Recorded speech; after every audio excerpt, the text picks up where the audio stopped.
everybody, welcome back. Turnpike 2013 Fantasy Football. I'm League Commissioner Kevin Bula, and this is the Week 10 preview show. You know what we do here. We look back at Week 9 and we look ahead to the future, which is Week 10.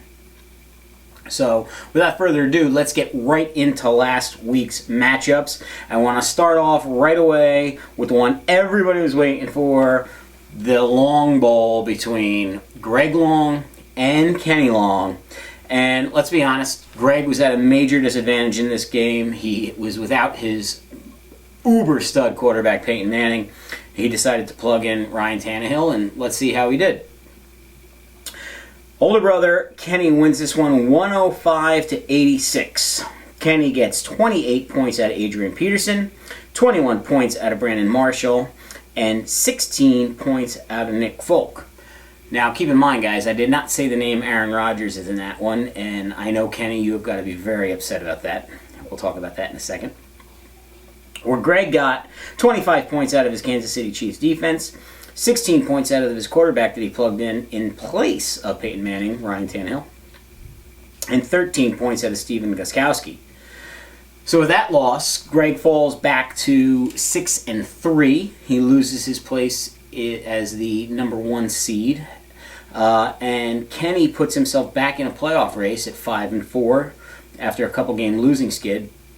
But it could have been a very costly win for Kenny, as Aaron Rodgers, as of right now, is out for what people are reporting as at least 3 weeks with a fractured non-throwing arm. So hopefully he'll be back sooner for you. Not really hopefully, but you have a chance to get him back in time should you make the playoffs.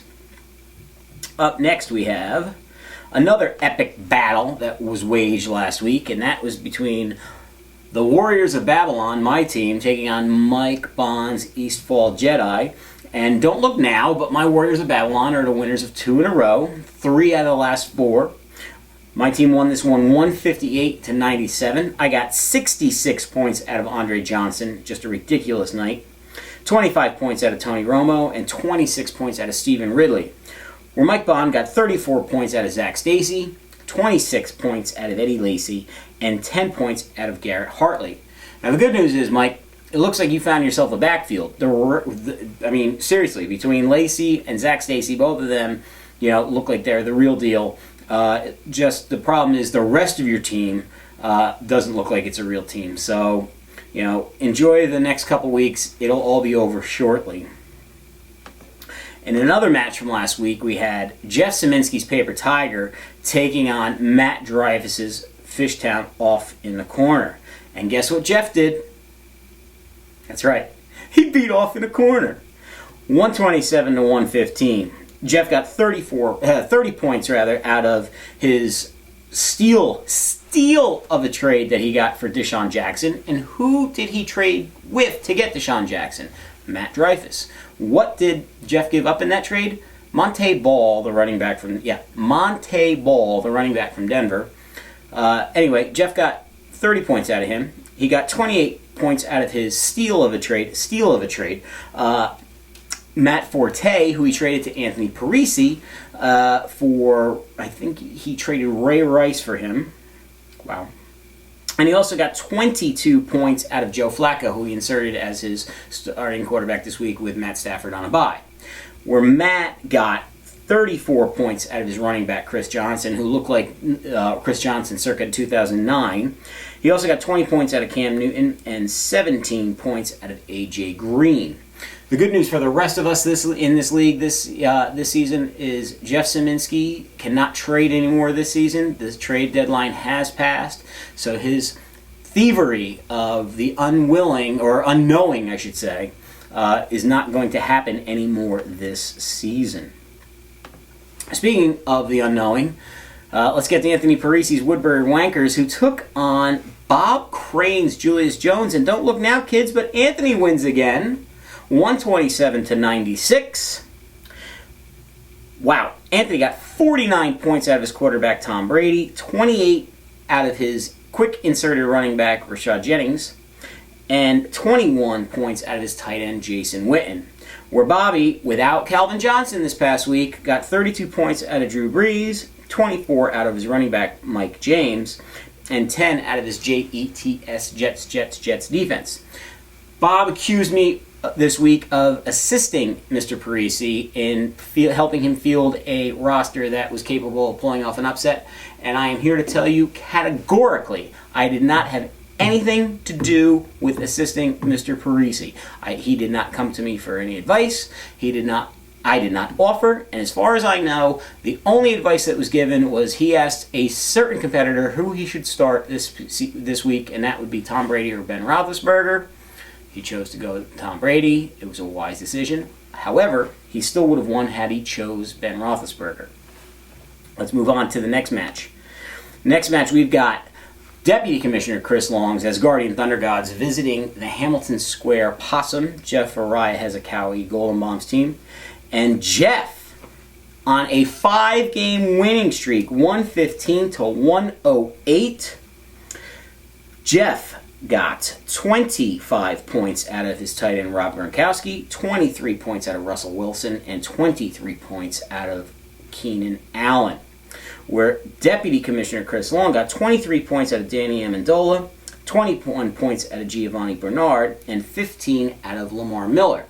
Interestingly enough, though, here, guys, in a managerial move, going with a hot hand, I understand, but he did decide to sit his higher pick at quarterback this past week, Andrew Luck, who did perform to a total of 33 points for him, but those 33 points were on his bench. Chris probably agonized about that all week, and as all of us can always figure out, whatever one you pick is always going to be the wrong one.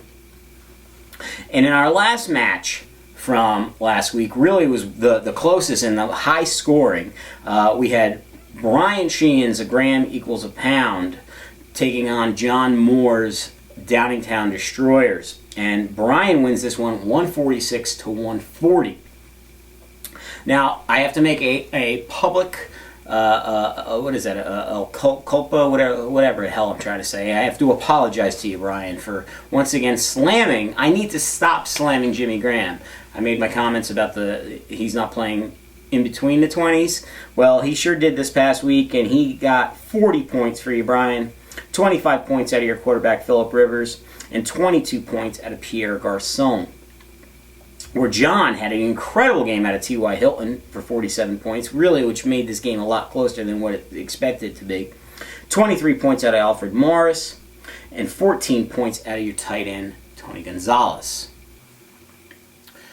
So that was a pretty exciting week in terms of Turnpike to Turnpike. We had a lot of really good games, some unexpected victories, some shocking injuries, to say the least, with Aaron Rodgers.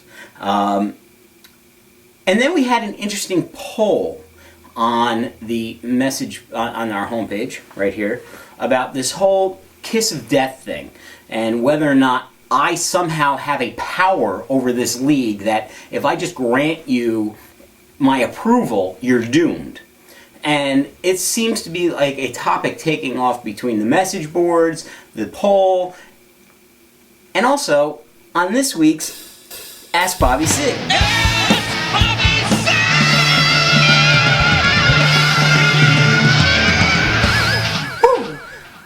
Wow, I knew I could count on you guys to get Bobby back involved in this. We had a week last week without him, now we got one. And like I was saying, there's a lot of chatter about this whole curse that I bring, the Kevin Kiss of Death. And we got a question posed to Bobby. And this one this week came from John Moore. Interestingly enough, it's not a member of the New York Jets or somebody incarcerated. It's actually a real member of the league. And John Moore wants to know, Bob, I know you believe in this KKOD shit as much as I do. I'm sending Ava K. Jones a short message asking if she can help. She is the voodoo princess hired by the New Orleans Saints to remove their curse. Do you think she is more powerful than the commish? And can the curse be lifted in time?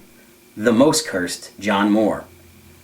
Again, I am flattered that you all think that I am some kind of deity that can will my powers to make you lose if I choose you. But let's see what Bobby had to say about this. Dear the most cursed John Moore, I understand your pain. every year you're on the verge and the commissioner starts this shit that you have a championship team. Then you crumble and make terrible mistakes along the way. Now that his team is crap and is on the rebound, other league members are trying to curse him as well. Best way to describe your team, John, is thank you for your donation every year. I do agree you need to make a change, and getting her involved might be your answer. Sometimes it takes 6 or 7 years to finally make the playoffs. Sincerely, Bobby C. So Bob, thank you, I appreciate that. But I really want to talk to you all about I do not have this power. I am not some kind of Grim Reaper when I decide to select one of your teams.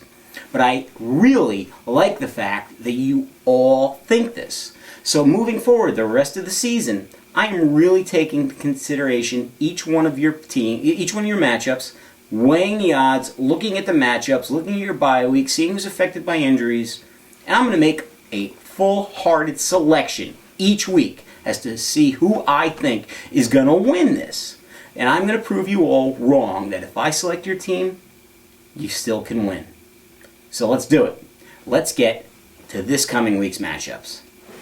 Once again, don't get nervous. I pick your team. It's not a curse. There's no such thing as a curse. Nothing to do with it. There's no Grim Reaper. Nothing like that. I'm just being honest. Who I think is going to win every single week. All right? So if I pick you, it's a compliment. I think your team's going to win.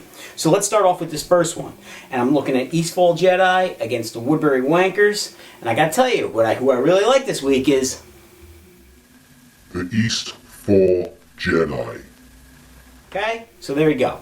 No big deal. Good for you. All right, coming up next, we've got Matt Dreyfus's Fishtown off in the corner, taking on Greg Long's Get Work Done. Peyton Manning's back. Greg got that going on. But you also got some really good players on the receiving corps for Matt. So, I got to go with Fishtown off in the corner. And then, of course, you've got Bob Crane's Julius Jones taking on Chris Long's, Deputy Commissioner Chris Long's Asgardian Thunder God. Chris is kind of stumbling a little bit right now after that loss to Jeff Goldenbaum. And then, of course, Bob's just all in tatters after losing to Anthony Parisi this past week. And, of course, he believes in the curse, but there's nothing to worry about with the curse. But I got to tell you, this is what I like this week. Julius Jones. Then, of course, you've got Kenny Long's Gladiators without Aaron Rodgers taking on Brian Sheen's 1 gram equals a pound.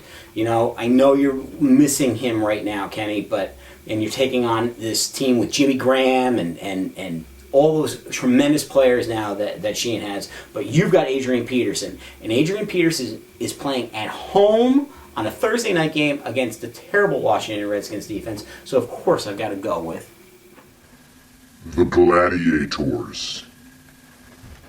Jeff Arai has Callie Goldenbaum. You've got the Downingtown Destroyers in a matchup of huge playoff implications. Easy for me to say.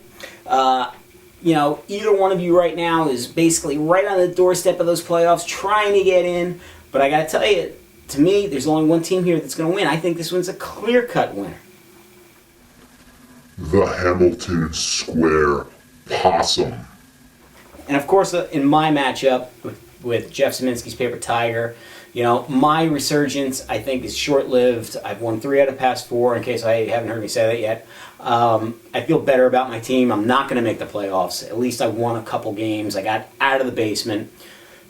I tell you who I think is going to win this one. I think it's pretty simple. When you've got Matt Stafford and Matt Forte and Julius Thomas and everybody else, how can you pick against the Paper Tiger? So there you have it. Again, no such thing as curses. Don't worry about it. Until then, I'll see you next week, guys. I'm League Commissioner Kevin Babula. Bye.